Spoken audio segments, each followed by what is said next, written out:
जब आप जिंदगी से परेशान हो चुके हों, जब आप भीतर से बिखर चुके हों, तब आपको एक सहारे की ज़रूरत पड़ती है।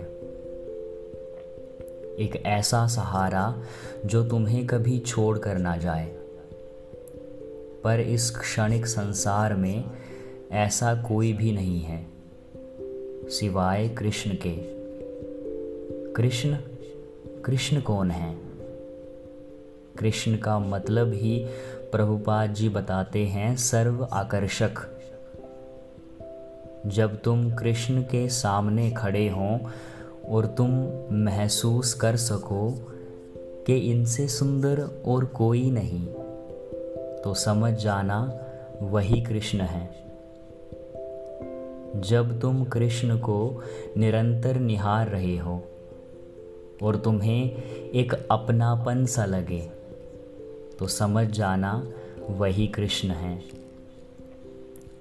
जब तुम्हें सुनने वाला कोई नहीं हो और तुम अपनी सारी बातें कृष्ण को सुना रहे हो और वो बखूबी सुन भी रहे हों, तो समझ जाना वही कृष्ण, हमारे मित्र वही कृष्ण हैं।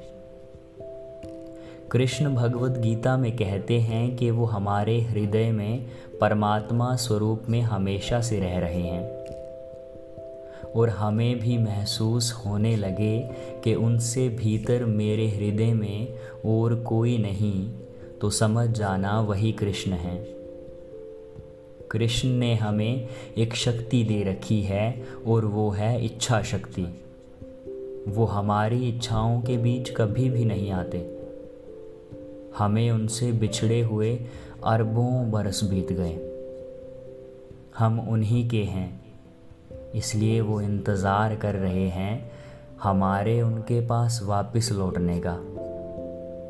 और अगर उन्हें स्मरण करके हमें भी उनकी याद कभी कभी आती हो, और अगर उन्हें स्मरण करके हमें भी उनकी याद कभी कभी आती हो, तो समझ जाना वही तुम्हारे कृष्ण हैं, वही तुम्हारे कृष्ण तुम्हारे मित्र हैं।